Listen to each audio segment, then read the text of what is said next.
Assalamualaikum warahmatullahi wabarakatuh. Perkenalkan, nama saya Muhammad Firdaus Alayubi, NIM 1805051-2015 dari Prodi D3 Teknik Listrik 2018, jurusan Teknik Elektro, Fakultas Teknik Universitas Negeri Surabaya. Oke, di sini saya akan menjelaskan sistem pendingin. Jadi apa itu sistem pendingin? Yaitu suatu sistem yang berfungsi untuk menjaga temperatur dari suatu sistem itu yang akan dijalankan dalam kondisi yang ideal. Jadi sistem pendingin itu menjaga temperatur dari suatu sistem yang akan dijalankan. Jadi sistem apa yang dijalankan itu tergantung yang kita jalankan. Contoh, sistem pendingin itu ada AC, air conditioner, kulkas, lalu chiller. Chiller itu biasanya pendingin mesin yang ada di industri-industri atau pabrik-pabrik. Pada sistem pendingin kali ini saya akan menjelaskan tentang AC atau air conditioner. Air conditioner adalah mesin yang dibuat untuk menstabilkan suhu dan kelembapan udara di suatu ruangan. Alat ini digunakan untuk mendinginkan atau memanaskan. Jadi bisa digunakan untuk mendinginkan dan memanaskan ruangan, tergantung kebutuhan. Namun AC sering disebut sebagai pendingin udara karena lebih banyak digunakan untuk menyejukkan ruangan. Fungsi AC terbagi menjadi 3. Yang pertama yaitu mengatur suhu udara atau mengatur suhu di dalam ruangan.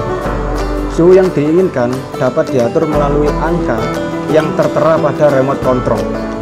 Pada umumnya suhu rendah AC adalah 180 Celcius dan suhu tertingginya adalah 300 Celcius. Nomor 2, mengatur kelembapan udara. Jadi suhu dan kelembapan udara saling berkaitan sehingga secara tidak langsung AC juga berfungsi mengatur kelembapan udara. Suhu AC sebaiknya diatur pada suhu ideal, yaitu antara 24 derajat Celcius sampai dengan 26 derajat Celcius. Kenapa? Karena udara yang terlalu dingin memiliki kelembapan yang tinggi sehingga menyebabkan kulit menjadi cepat kering. Yang nomor 3 yaitu membersihkan udara. Mesin AC dilengkapi dengan filter untuk menyaring debu dan kotoran yang terdapat di dalam udara sehingga menjadi bersih dan sehat. Oleh karena itu, filter AC harus dibersihkan secara rutin, minimal 1 bulan sekali lah atau 2 bulan sekali, untuk membuang kotoran yang tersaring sehingga udara bisa terjaga kesejukan dan kebersihannya. Lalu AC sendiri terdiri dari indoor dan outdoor. Indoor itu berada di dalam ruangan, dan outdoor berada di luar ruangan. Dan di dalamnya ada 4 komponen. Yang pertama yaitu kompresor. Kompresor itu ada di dalam outdoor. Nah, jadi kompresor adalah power unit dari sistem sebuah AC. Ketika AC dijalankan, AC berjalan, kompresor mengubah fluida atau refrigeran berupa gas dari yang bertekanan rendah menjadi gas yang bertekanan tinggi. Gas yang bertekanan tinggi kemudian diteruskan menuju kondensor. Intinya, dia berfungsi mengalirkan gas freon ke dalam sistem pendingin atau unit AC tersebut. Nah, apa itu freon? Freon itu adalah gas untuk mengisi AC-nya biar dingin. Berfungsi untuk mengatur suhu ruangan, memiliki jenis yang berbeda-beda. Perbedaan freon itu banyak. Yang pertama yaitu ada freon R22 yang warnanya hijau seperti gambar di samping saya ini. Jenis freon salah satu ini memiliki potensi pemanasan perusakan ozon senilai 0,05 dibandingkan dengan jenis freon lainnya yang hanya bernilai 0. Namun freon jenis ini tidak mudah terbakar. Jadi ketika kita mengisi freon AC, kita harus memperhatikan dulu di nameplate AC-nya itu menggunakan freon berapa, tipe apa. Itu yang paling penting. Jadi nggak boleh ngawur. Kalau ngawur meledos AC-nya nanti. Yang nomor 2 ada lagi freon R410A. Itu biasanya berwarna ungu. Nah, seperti contoh di sebelah saya ini, jenis freon AC ini biasanya digunakan di tipe AC inverter, berbeda dengan jenis freon R22. Freon jenis ini tidak memiliki potensi perusakan ozon. Sedangkan untuk potensi pemanasan global, freon jenis ini memiliki nilai yang cukup tinggi dibandingkan R22. Freon ini juga sama, tidak mudah terbakar. Nah, dan yang selanjutnya yaitu freon R32, berwarna pink ya. Seperti gambar sebelah ini, ditemukan oleh Daikin, Jepang pada tahun 2012 dan mulai digunakan di line up AC mulai tahun 2013. Jenis freon yang satu ini lebih ramah lingkungan jika dibandingkan dengan freon jenis R410A dan memiliki potensi pemanasan global yang jauh lebih rendah dibandingkan dengan jenis R22 dan R410A, walau memiliki potensi yang mudah terbakar. Freon jenis ini aman untuk digunakan untuk AC rumah tangga. Dan yang keempat adalah freon R290 yang memiliki potensi pemanasan global yang paling rendah jika dibandingkan dengan jenis freon lainnya. Angka indeks dinginnya yang cukup rendah dan tingkat mudah terbakarnya yang cukup tinggi. Banyak perusahaan AC yang memutuskan untuk tidak menggunakan freon AC jenis ini. Untuk kondensor adalah sebuah alat yang digunakan untuk mengubah atau mendinginkan gas yang bertekanan tinggi berubah menjadi cairan yang bertekanan tinggi pula. Cairan lalu dialirkan ke orifice tube. Apa itu orifice tube? Di mana cairan bertekanan tinggi diturunkan tekanannya dan suhunya menjadi cairan dingin bertekanan rendah. Dalam beberapa sistem, selain memasang sebuah orifice tube, dipasang juga katup ekspansi. Nah, apa itu katup ekspansi? Katup ekspansi ini berada di indoornya AC, yaitu merupakan komponen terpenting dari sistem. Dirancang untuk mengontrol aliran cairan pendingin melalui katup orifice yang merubah wujud cairan menjadi uap. Ketika zat pendingin meninggalkan katup pemuaian dan memasuki evaporator atau pendinginan. Nah, ini evaporator atau pendingin, yaitu refrigeran menyerap panas dalam ruangan melalui kumparan pendingin, dan fan yang ada di outdoor evaporator meniupkan udara dingin ke dalam ruangan. Refrigeran dalam evaporator mulai berubah kembali menjadi uap bertekanan rendah, tapi masih mengandung sedikit cairan, dan campuran refrigeran kemudian masuk ke akumulator atau pengering yang juga dapat berlaku seperti orifice kedua bagi cairan yang berubah menjadi uap bertekanan rendah yang murni, sangat murni sekali, sebelum melalui kompresor untuk memperoleh tekanan dan beredar dalam sistem lagi. Biasanya evaporator dipasangi silikon yang berfungsi untuk menyerap kelembapan dari refrigeran tersebut. Untuk cara kerja AC dimulai dari kompresor yang ada pada sistem pendingin dipergunakan sebagai alat untuk memapatkan fluida kerja. Jadi refrigeran yang masuk ke dalam kompresor dialirkan ke kondenser yang kemudian dimampatkan ke kondenser. Di bagian kondenser ini, refrigeran yang dimampatkan akan berubah fase dari refrigeran fase uap menjadi fase cair.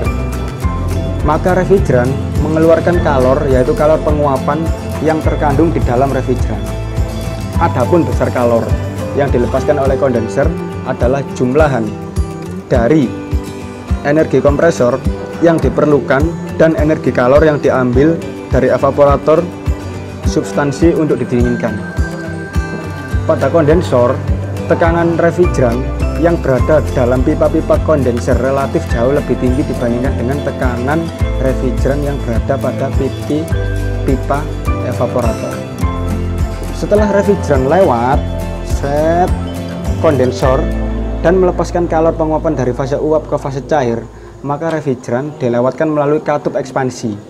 Pada katup ekspansi ini, refrigeran tekanannya diturunkan sehingga refrigeran berubah kondisi dari fase cair yang awalnya cair menjadi uap yang kemudian dialirkan ke evaporator. Di dalam evaporator ini, refrigeran akan berubah keadaannya dari fase cair ke fase uap. Perubahan fase ini disebabkan karena tekanan refrigeran dibuat sedemikian rupa sehingga refrigeran setelah melewati katup ekspansi dan melalui evaporator tekanannya menjadi sangat turun. Hal ini secara praktis dapat dilakukan dengan jalan diameter pipa yang ada di evaporator relatif lebih besar dibandingkan dengan diameter pipa yang ada pada kondenser. Dengan adanya perubahan kondisi refrigeran dari fase cair ke fase uap, maka untuk merubahnya dari fase cair ke refrigeran fase uap, maka proses ini membutuhkan energi, yaitu energi penguapan. Jadi diuapkan, dan dalam hal ini energi yang dipergunakan adalah energi yang berada di dalam substansi yang akan didinginkan. Dengan diambilnya energi yang diambil dari substansi yang akan didinginkan, maka substansi yang akan didinginkan akan menjadi turun. Dengan turunnya entalpi, maka temperatur dari substansi yang akan didinginkan akan menjadi turun. Proses ini akan berubah terus-menerus sampai terjadi pendinginan yang sesuai dengan keinginan kita. Setelah itu, meskipun kita punya AC, kan juga banyak permasalahan-permasalahan yang harus kita selesaikan, dan juga ada solusinya. Nah, untuk solusinya yaitu kita harus membenarkan AC itu apabila rusak. Contoh permasalahan-permasalahan yang ada di dunia per AC-an yang selama ini saya alami, yaitu AC yang bocor. AC yang bocor atau kebocoran AC yaitu karena tersusun atas komponen yang terhubung oleh pipa-pipa yang mengalirkan berbagai gas dan cairan. Jadi bila terjadi sesuatu pada pipa tersebut, kebocoran pada AC sudah pasti dapat terjadi. Karena itu kita harus memeriksa AC kita. Dalam komponen penyusun AC ada salah satu komponen yang disebut dengan nama evaporator yang ada di indoor, yang ada di dalam. Nah, itu coba diperiksa dan disambungkan dengan bagian tersebut. Diperiksa apabila ada kotoran dalam gas tersebut, maka harus dibersihkan. Makanya kita harus rutin mencuci AC. Kalau mencuci AC outdoor biasanya kan disemprot pakai Karcher.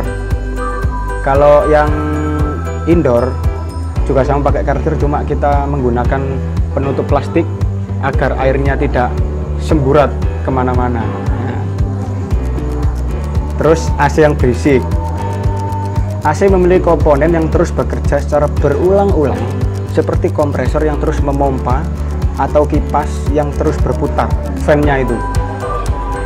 Selama AC menyala dengan alat yang terus bekerja, maka wajarlah kalau AC mengeluarkan bunyi. Tetapi bunyi yang terlalu keras pada AC harus membuat kita waspada karena ada yang tidak beres.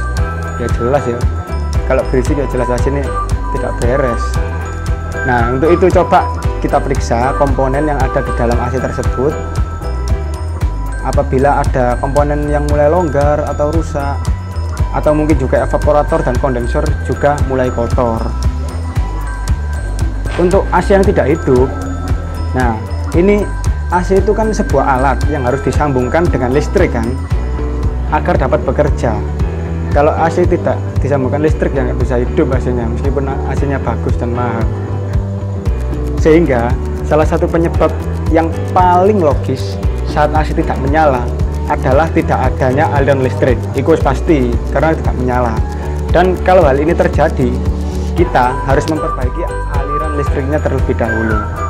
Kita cek, mungkin kalau aliran listriknya sudah benar, baru kita cek AC-nya. Apabila ada komponennya yang rusak atau apa, itu perlu kita cek. Yang terakhir, yaitu bau tidak sedap pada AC. Siklus kerja AC adalah mengalirkan udara secara berulang-ulang. Udara pastinya mengandung bakteri. Agar bakteri tidak terhirup oleh kita, produsen AC, maka harus kita pasang saringan yang berfungsi untuk menyaring AC. Karena saringan tersebut, bakteri menumpuk di dalam AC. Bakteri tersebut yang menyebabkan bau tidak sedap pada AC kita. Kalau sudah begini, maka solusinya kita buka AC tersebut, kita membuka filternya di indoor, kita buka indoornya ke atas, lalu kita ambil filternya, seret, lalu kita bawa, lalu kita cuci dengan air disabuni juga boleh, malah lebih bagus. Nah, lalu setelah sudah, kita pasang lagi, plek. Nah, habis itu kita tutup indoornya, sret.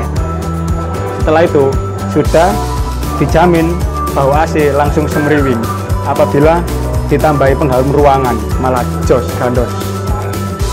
Oke, sekian video dari saya, semoga bermanfaat. Mohon maaf apabila ada kesalahan kata, baik yang saya sengaja maupun tidak.